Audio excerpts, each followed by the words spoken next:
मेरा भाषण समाप्त होने दीजिए। मैं ठीक से इन्हें एक्सपोज करने वाला जी। मैं पढ़ूं और बताऊं कुरान में क्या लिखा है। मार हो जाएगी मार। ये हिंदू की बलमनसाहत है जो कुरान पढ़ के तुम्हें बताता नहीं है। सरकार इनकी थी, इन्होंने वक्त को अभयदान दे दिया और क्या नारा दिया, जो जमीन सरकारी है वो जमीन हमारी है। ये लोग बैठाइए इनको, इन्हें बैठाइए, ये बोल नहीं सकते। बैठ जाओ, बैठो। आपस में बात नहीं प्लीज। उत्तर प्रदेश की 74% वक्त की संपत्तियां सरकारी जमीन पर कब्जा करके बनी है। वक्फ अधिनियम की जो ही माननीय गृह मंत्री ने घोषणा किया, पूरे देश में तूफान आ गया। आश्चर्य होता है, वक्फ की घोषणा भी नहीं हुई, कानून सामने भी नहीं आए, विरोध शुरू हो गया। ये लोग भूल गए नरेंद्र मोदी किसी और मिट्टी के बने।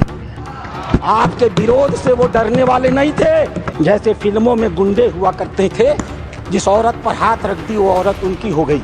इसी प्रकार से इन वक्फ बोर्डों ने भू माफियाओं की तरह काम किया। जिस जमीन पर हाथ रख दिया इन्होंने, वो जमीन उनकी हो गई। माननीय उपसभापति महोदय, बहुत ध्यान से मैं नासिर साहब को सुन रहा था। वो किसी शायर ने कहा है, तू इधर उधर की न बात कर, तू बता कि कारवां कहाँ लुटा। मैं बताऊंगा इन्हें कारवां कहाँ लुटा है। मेरा भाषण समाप्त होने दीजिए। मैं ठीक से इन्हें एक्सपोज करने वाला जी प्लीज। माननीय उपसभापति महोदय, अच्छा डिस्कशन आप चलने दें। आप मैं इनकी बातों को सुन रहा था और मैं इस सदन के संज्ञान में लाना चाहूंगा। माननीय सदस्य सैयद नासिर हुसैन जब इस बारी राज्यसभा में चुने गए, जब ये इनके जीत की घोषणा हुई, मैं उस समय कर्नाटक के बेंगलोर में था। कर्नाटक की विधानसभा में पाकिस्तान जिंदाबाद के नारे लगाए गए थे। भारतीय जनता पार्टी के कार्यकर्ताओं ने विरोध किया, उनको पकड़ करके जेल में भेज दिया गया। भारतीय जनता पार्टी के कार्यकर्ता जो इस पाकिस्तान जिंदाबाद के नारे का विरोध कर रहे थे, उन्हें जेल में भेज दिया गया और इन्हें प्रचित किया गया। ये लोग बैठाइए इनको, इन्हें बैठाइए, ये बोल नहीं सकते। बैठ जाओ, बैठो। आपस में बात नहीं प्लीज प्लीज। आप बैठो, बैठो प्लीज प्लीज। आपस में बात नहीं, आपस में बात महोदय, आप चेयर को संबोधित करें। हमने नहीं, चेयर को संबोधित करें। सभापति महोदय प्लीज, आप चेयर को संबोधित करें। सभापति महोदय, आज देश के लिए गौरव का दिन है। देश के आम मुसलमान के लिए, देश के गरीब मुसलमान के लिए, देश के पसमंद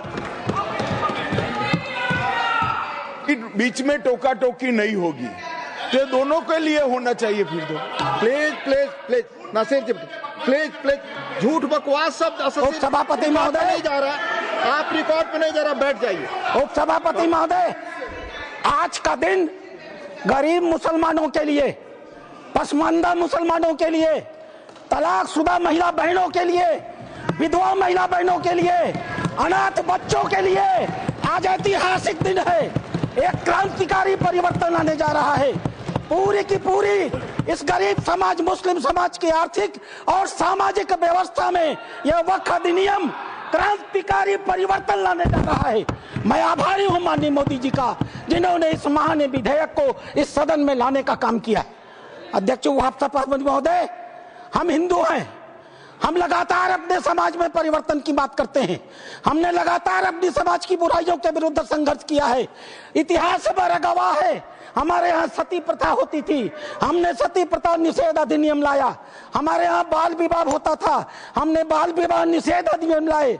हमारे यहाँ विधवा विवाह नहीं होते थे, हमने विधवा विवाह अधिनियम लाया। आश्चर्य की बात होती है जब इस समाज की चर्चा होती है, आश्चर्य की बात होती है इन 75 सालों के अंदर एक बार भी मुस्लिम समाज के संशोधन को लेकर, सुधार को लेकर के, एक गरीब मुसलमान की जीवन की बेहतरी को लेकर के एक बार भी किसी प्रकार के सुधार आंदोलन को इस सदन में लाने का काम नहीं किया। आज यह पहली बार है और हमें गर्व है अपने प्रधानमंत्री पर, नरेंद्र मोदी पर, जिन्होंने इस मुस्लिम समाज के सुधार के ऐतिहासिक विधेयक को लाने का काम किया है। 2014 में माननीय प्रधानमंत्री बने थे, उनके दृष्टि में कभी हिंदू और मुसलमान नहीं होता था। उनका सिर्फ एक नजरिया होता था, गरीब और अमीर। आप गौर कीजिएगा, यह सदन गौर करेगा। हम जनधन योजना लेकर के आए, 42% लाभार्थी मुस्लिम थे। हम प्रधानमंत्री आवास योजना लेकर के आए, 31% लाभार्थी मुस्लिम थे। हम उज्ज्वला योजना लेकर के आए, 37% लाभार्थी मुस्लिम थे। हम मुद्रा योजना लेकर के आए, 36% लाभार्थी मुस्लिम थे। हम स्किल इंडिया लेकर के आए, 22.7% लाभार्थी मुस्लिम थे। हमने प्रधानमंत्री एम्प्लॉयमेंट गारंटी प्रोग्राम चलाया, अध्यक्ष महोदय 70% अधिक मुसलमानों ने उस योजना का इस देश में लाभ लिया। मेरे पार्टी की बैठक है, मुझे बताना नहीं चाहिए, लेकिन मैं कहूंगा, माननीय प्रधानमंत्री इसी बाल योगी सभागार में हम सारे सांसदों की बैठक ले रहे थे। उन्होंने क्या कहा हमसे? उन्होंने कहा, लोग कहते हैं कि मुसलमान भाजपा को वोट नहीं देते। आपको याद होगा मित्रों, उन्होंने कहा नहीं, ये गलत है, देते हैं। और अगर मान लिया जाए कि नहीं देते हैं तो इसका मतलब क्या है? क्या वो देश के नागरिक नहीं है? क्या उनके काम नहीं होने चाहिए? क्या उनका विकास का काम नहीं होना चाहिए? हम सारे सांसदों को उन्होंने मीटिंग में कहा, अपने काम को करते समय कभी हिंदू और मुसलमान न करना, विकास की धारा सारे समाज पर समान रूप से पहुंचाने की बात कही। उन्होंने दूसरी बात कही, मैं पूरे देश को 2047 में विकसित भारत का सपना दिखाता हूं। क्या 20% मुसलमान अगर देश का पिछड़ा रह जाएगा तो क्या भारत का विकास का सपना पूरा होगा? नहीं। हमें भारत के विकास का मतलब है 20% मुसलमान के विकास की भी योजना बनानी है। यह कल्पना माननीय प्रधानमंत्री ले सकते हैं। आजादी के 75 सालों के अंदर इस कल्पना को लेकर इस देश में कोई नहीं आया था। और तीसरी बात उन्होंने कही, सरकार के, और सबसे महत्वपूर्ण बात है, सरकार के स्तर पर सरकार जो कुछ भी कर सकती है मुसलमानों के जीवन की बेहतरी के लिए हम करने का प्रयास करेंगे। लेकिन मुस्लिम सामाजिक संस्थाओं की भी रोल होनी चाहिए। ये मुस्लिम पर्सनल लॉ बोर्ड की भी भूमिका होनी चाहिए। यह जमायत उलेमा की भी भूमिका होनी चाहिए। यह वक्फ कमेटियों की संपत्तियां जो पड़ी हुई हैं उनकी भी मुसलमानों की जिंदगी को बेहतर करने में भूमिका होनी चाहिए। यह बात आज की नहीं थी, ये लोकसभा चुनाव के 6 महीने पहले की बात है अध्यक्ष महोदय।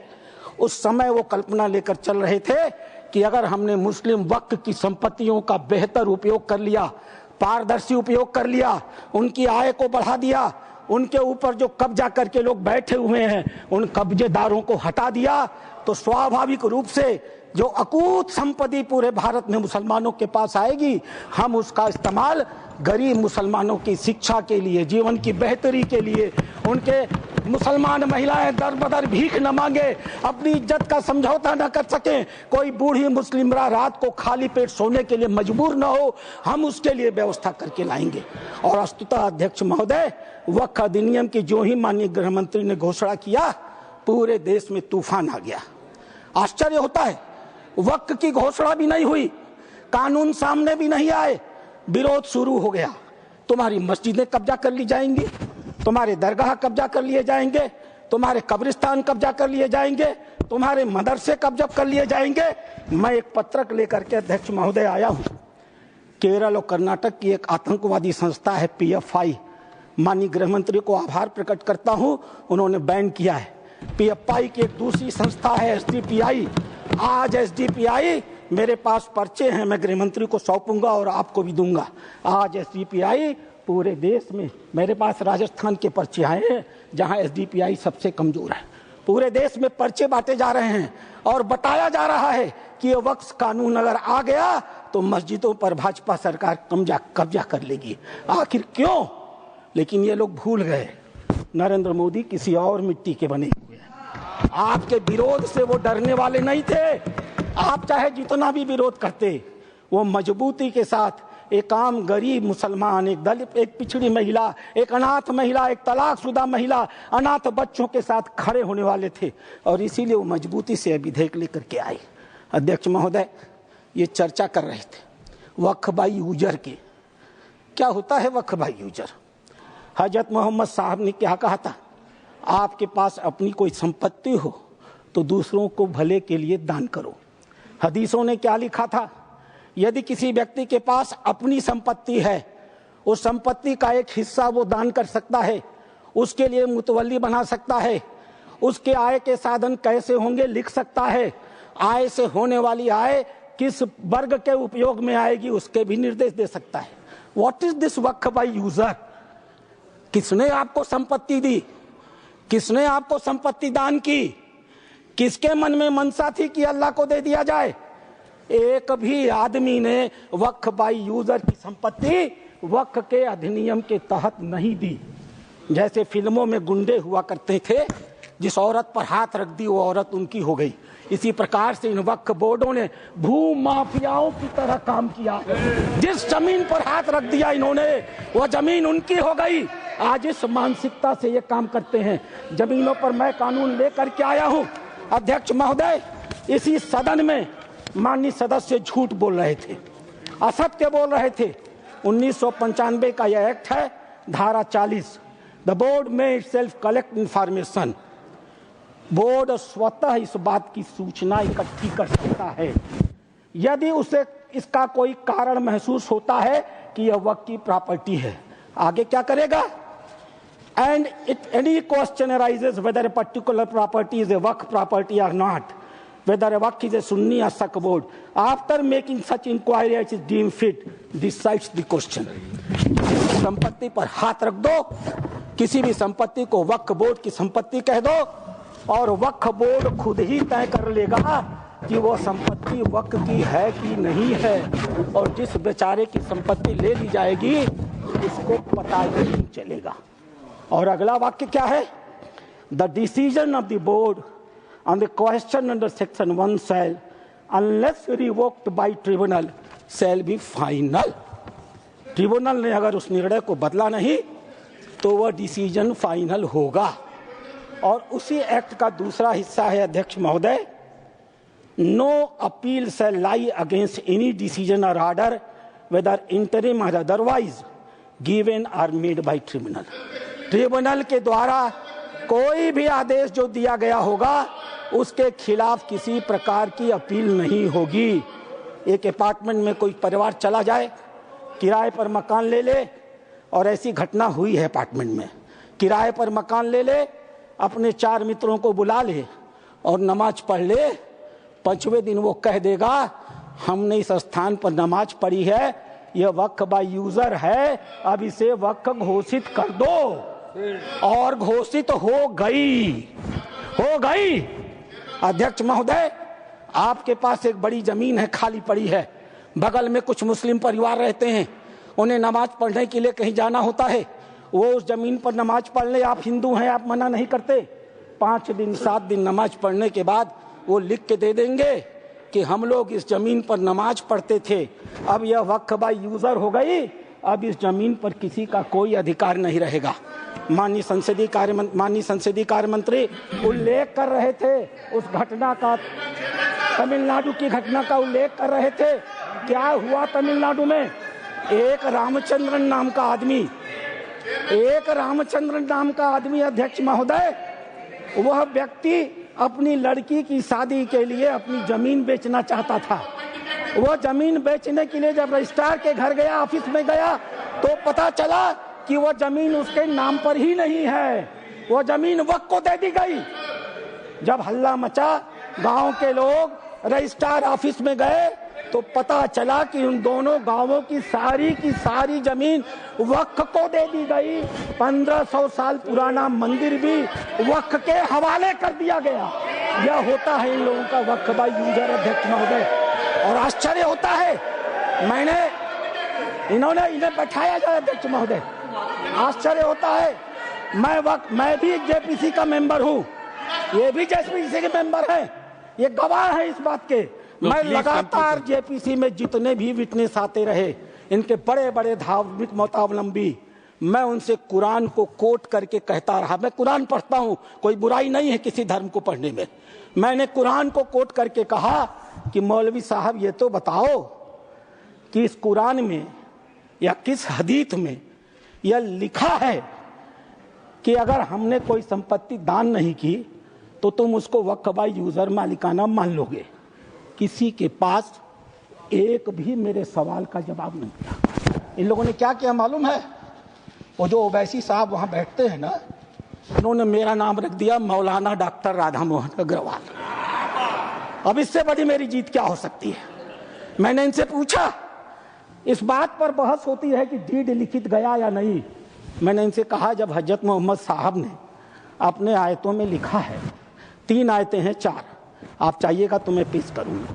4 आयतें हैं जहां हजरत मोहम्मद साहब कहते हैं एक भी पैसा अगर किसी को दो तो उसको लिखो, उसका उदाहरण दो, उसका विटनेस बनाओ, ताकि ताकीद रहे कि कल तुम्हारे देने को कोई चुनौती न दे पाए। एक भी पैसा दो तो लिखित दो। और तुम कहते हो कि तुम्हारे पास ये सारी संपत्तियां हैं जिसका कोई लिखित रिकॉर्ड नहीं है, फिर भी वक्त है।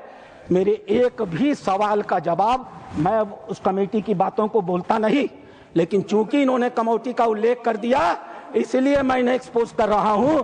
मेरे एक भी प्रश्न का जवाब ये लोग नहीं दे पाए। खाली मुझे कहते थे कुरान पढ़ते हैं मौलाना है, कुरान पढ़ते हैं मौलाना है। अरे कुरान मैं पढ़ता हूं, तुम तो मुसलमान हो, बचपन से पढ़ते हो ना। मैं पढ़ूं और बताऊं कुरान में क्या लिखा है? मार हो जाएगी, मार। ये हिंदू की बलमनसाहत है जो कुरान पढ़ के तुम्हें बताता नहीं है।